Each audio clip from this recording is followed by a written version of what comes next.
For the first time in its history, the United States stands at the edge of a constitutional rupture. Never before has a sitting president openly challenged both Congress and the courts at the same time. The law is unambiguous. The Constitution leaves no room for interpretation. Power has limits, and no individual stands above them. Today, that foundation is under unprecedented strain. A president, still in office, has refused to step aside despite mounting legal rulings, political isolation, and institutional opposition. Warnings of civil unrest have escalated into direct threats. Even the possibility of military action against American cities has been raised. Governors are alarmed, federal agencies are mobilized. Lawmakers are on edge, the balance of power is shaking, the rule of law is being tested, and the safety of citizens now hangs in the balance. The Constitution anticipated moments like this. Safeguards exist for exactly such a crisis, but those mechanisms are now being pushed to their absolute limits. Congress responded with urgency. An emergency session was called. Lawmakers moved quickly, knowing that hesitation could allow the situation to spiral beyond control. The stakes could not be higher. The credibility of democratic institutions is on the line. The nation is watching, anxious, divided, uncertain. And in this historic moment, action began. Capitol Hill evacuated. What unfolded inside the Capitol was anything but routine. Events escalated with stunning speed. After casting votes demanding the president's resignation, members of Congress were rushed through underground tunnels. This was not a drill. This was not precaution. It was a response to real and immediate danger. The emergency session itself was historic, rare, tense. Lawmakers from both parties gathered under extraordinary pressure, unified not by ideology but by urgency. The resolution they passed was direct and unmistakable. The president must resign, immediately. This was not advice. It was a command rooted in constitutional authority. The vote told the story. 165 lawmakers supported the demand, 170 opposed it, and 45 Republicans crossed party lines to stand with Democrats. That number alone sent shockwaves through Washington.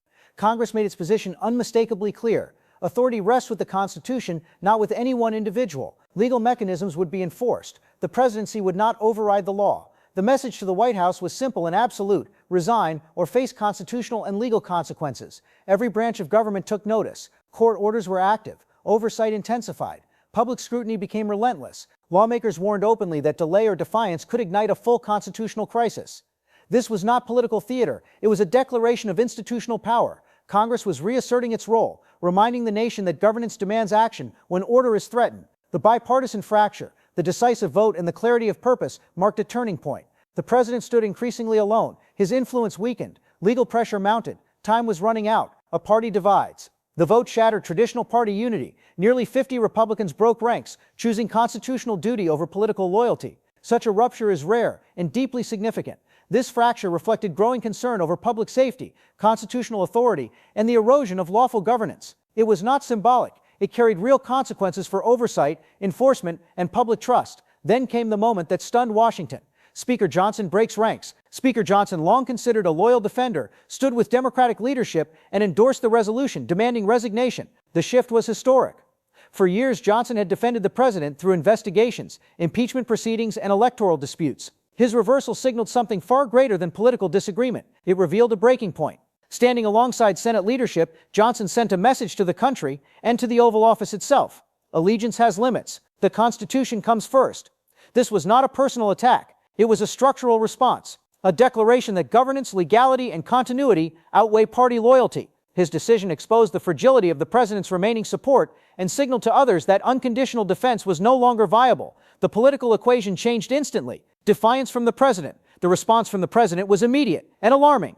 In a live broadcast from Mar-a-Lago, he rejected Congress's authority outright. He claimed his term would end only on his own terms. He labeled lawmakers traitors. Then he crossed a line, calling openly for civil war. These were not careless words. They were destabilizing. They challenged the legal framework of governance and posed an immediate threat to public order. By refusing compliance, the president triggered multiple constitutional responses. Congress, the courts, and the executive cabinet were forced toward action. National Guard units were mobilized. Federal agencies moved to high alert. Court enforcement accelerated. Every hour of defiance increased the risk of unrest, violence, and institutional breakdown. The 25th Amendment comes into focus. With defiance escalating, the 25th Amendment moved from theory to reality. Cabinet members, alongside the vice president, began active deliberations about the president's capacity to govern.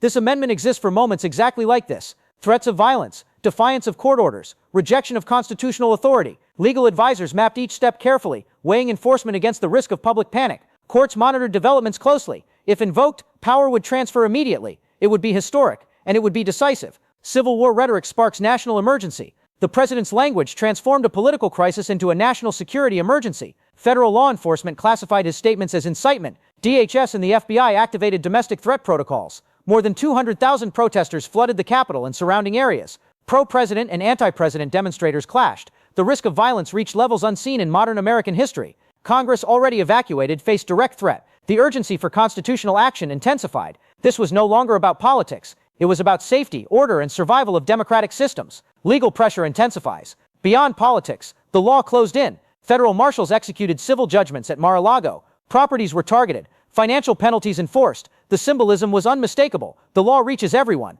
Congressional action, court enforcement, and executive safeguards converged into a single message. Defiance carries consequences. The president's options narrowed rapidly. A nation at the edge. What remains is a nation holding its breath. Legal, political, and security forces are fully engaged. Emergency protocols are active. Every decision now carries immense consequence. The system is being tested at its limits. This moment will define constitutional resilience for generations. The warning is clear. When executive power exceeds its boundaries, instability follows. Accountability is not optional. Vigilance is essential. This is not history in the making. This is history unfolding, and every citizen should be paying attention.